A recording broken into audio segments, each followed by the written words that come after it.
Hey there Dark and Darker fans, and welcome back to the channel. Today's news comes in the form of a Discord post from SDF. The next hotfix will be applied this Friday.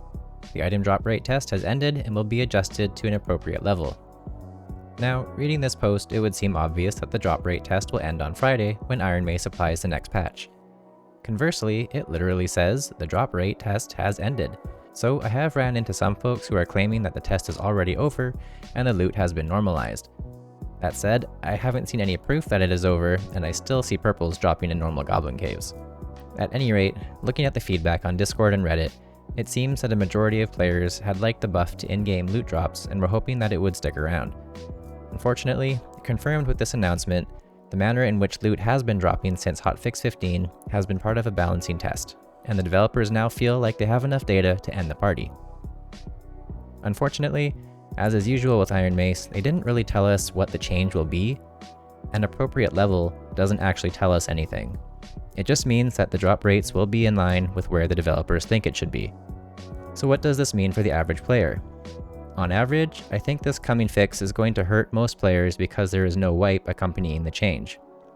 When the change happens and powerful gear becomes more scarce again, the laws of supply and demand will cause that powerful gear to become very, very expensive. The average player will not be able to afford the price of good gear, and the game will likely return to a state of Chads kitted in purples beating on everyone else in whites and greens. To explain this, all we need to do is look at the current state of Dark and Darker's in-game economy. As of this morning, October 11th, 1 gold ingot costs 700 gold. 1 gold key costs 10 gold ingots. 1 best in slot item costs anywhere from several gold ingots to several golden keys. Or in terms of gold coins, a best in slot item can cost anywhere from 1,500 to 10,000 gold coins. These prices seem kind of crazy, but it pays to remember that, thanks to hotfix 15 changes, a skilled player can consistently extract with 500 gold worth of loot every run.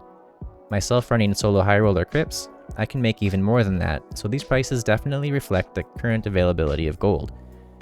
Unfortunately, the players who struggle to extract or can only play for an hour or two each night, or maybe even per week, do not have anywhere near this kind of in-game money. So when the change comes, not only will they no longer be able to find great loot in the dungeon, they won't be able to buy it either. Feels bad, man.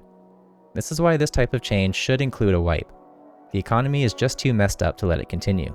So with these changes and no reset to the economy, such as would come during a wipe, we're likely going to see a massive divide between players who are rich and players who aren't. I hope I am wrong, but I think we're going to be in for some tough times, folks.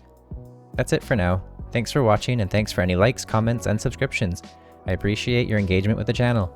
See you in the dungeon.